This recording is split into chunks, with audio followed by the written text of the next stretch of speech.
Okay, dumako po tayo dito sa uling topic natin. Asawa ni Bato, humihingi ng due process kasunod ng umano'y ICC arrest order ayon kay Amy Marcos. Senator Bato de la Rosa, nawawala. Humingi ng tulong sa gobyerno ng Pilipinas ang misis ni Senador Ronald Bato de la Rosa. O bakit to kayo humihingi ng tulong sa gobyerno ng Pilipinas, madam? Ha? 'Di ba? Dapat humingi kayo sa mga Duterte ng tulong. Bakit kayo humihingi sa Pangulong Bongbong? Yan ang mahirap eh. Kung ako sa iyo, madam, makipagtulungan na lang po kayo. Ha? Makipagtulungan na lang po kayo. Ituro nyo ang asawa nyo. Dahil kung anumat anumang mangyayari, ay kailangan pong maaresto ang asawa nyong namamatay tao.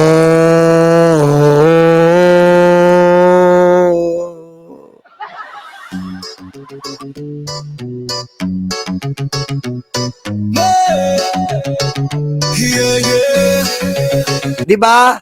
Matapang po yan asawa nyo. Mick Madi.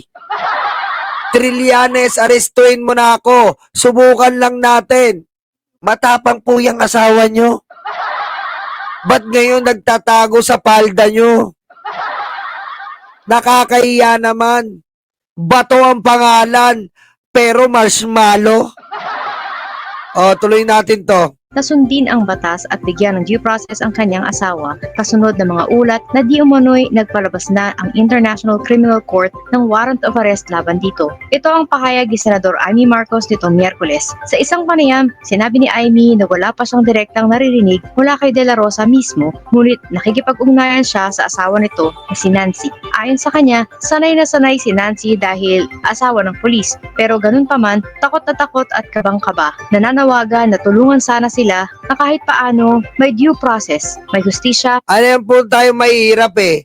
May due process. Kailangan ng due process.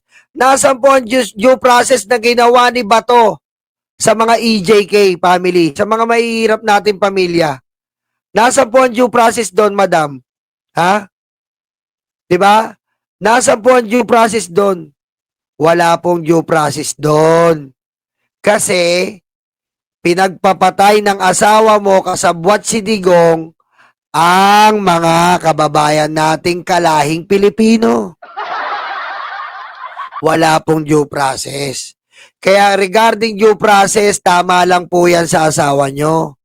Tama lang po yan na siya po ay makulong. At pag nakulong siya, matutulungan niya ang tatay Digong niya na maabsuelto sa patong-patong na kasong crime against humanity.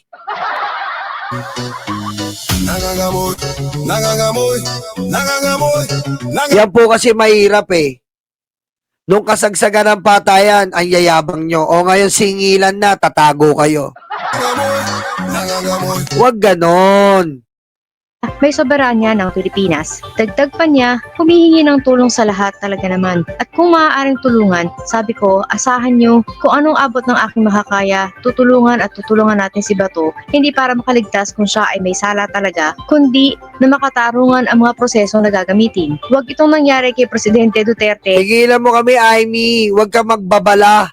Kahit anong pagpapababala mo, hindi naman magiging mapagkumbaba ang tao. Ha? Ha? Huwag kami, kahit anong baba ng salita mo, ha? Hindi na kami magpapakumbaba. Maulit muli, si Justice Secretary Jesus Crispin Remulla ang unang nagpahayag noong nakaraang weekend na naglabas na ng arrest warrant ang ICC laban kay De La Rosa. Gayunpaman, sinabi ng Department of Interior and Local Government na wala pa silang natatanggap na red notice mula sa ICC ang Philippine Center for Transnational Crime. Samantala, nagpahayag naman ng Department of Justice na ipatutupad ng Pilipinas ang arrest warrant laban kay De La Rosa kung talagang inilabas na ito ng ICC. Pino na rin ni Amy si Remulla sa pagpapahayag na mayroon ng arrest warrant kahit hindi pa ito nakukumpirma ng mga otoridad sa Pilipinas. Unang-una, talagang isang malaking kabulustugan ang pinagsasabi na may balita na mayroong warrant na narinig nila na may kopya na hindi maipakita pero sinintensyahan. Eh di kung peke, eh di pumasok siya. Yun lang naman yun, Amy. Kung peke, pumasok siya sa Senado. Oh, ayaw niyang pumasok eh. Kala ko ba peke o ba tayo yung papasukin? Nak ng weteng oh.